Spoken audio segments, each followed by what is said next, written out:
Hello students, welcome back to CS library. अभी हम लोग पढ़ रहे हैं कंप्यूटर साइंस फर्स्ट ईयर का चैप्टर नंबर 3, जिसमें आज हम लोग पढ़ेंगे problem solvability and complexity.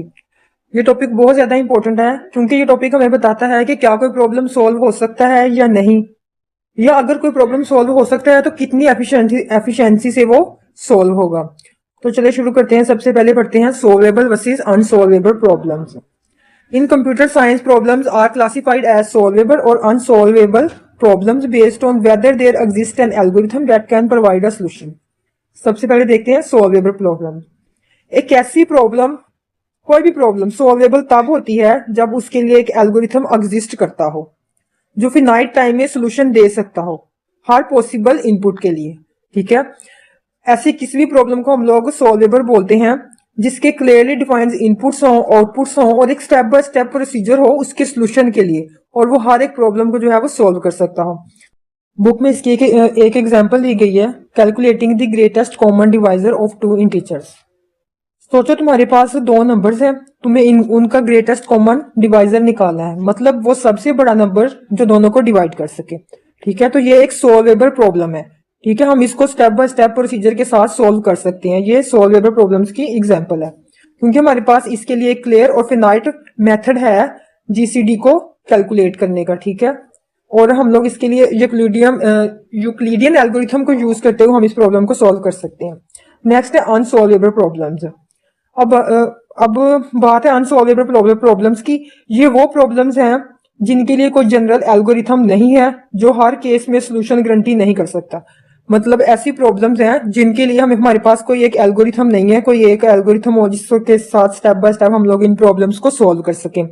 These problems do not have a general procedure that can guarantee a solution for every possible input। ठीक है, ये हर एक पॉसिबल इनपुट के लिए सोल्यूशन नहीं दे सकती। इसकी एग्जांपल है the halting problem is a famous example of an unsolvable problem.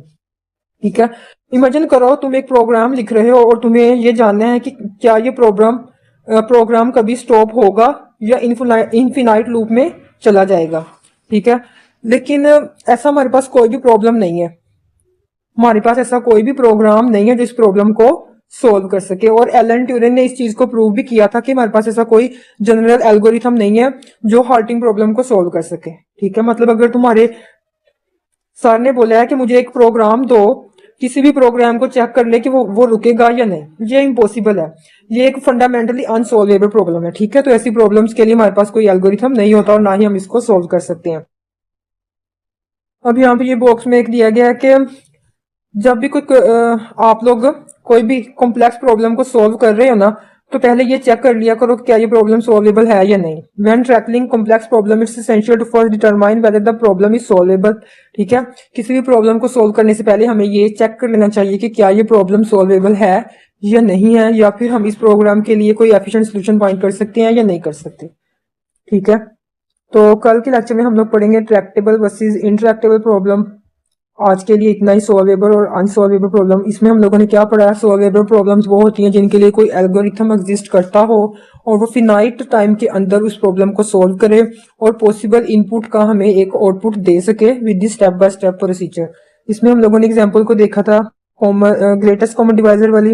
उसके बाद आता है अनसॉल्वेबल प्रॉब्लम्स, ऐसी प्रॉब्लम्स जिनके लिए कोई जनरल एल्गोरिथम एग्जिस्ट नहीं करता जो उन प्रॉब्लम्स को सॉल्व कर सके और पॉसिबल इनपुट्स के लिए ये हर टाइम एक सोल्यूशन को भी गारंटी नहीं करती, और इसके लिए एग्जांपल थी द हॉल्टिंग प्रॉब्लम।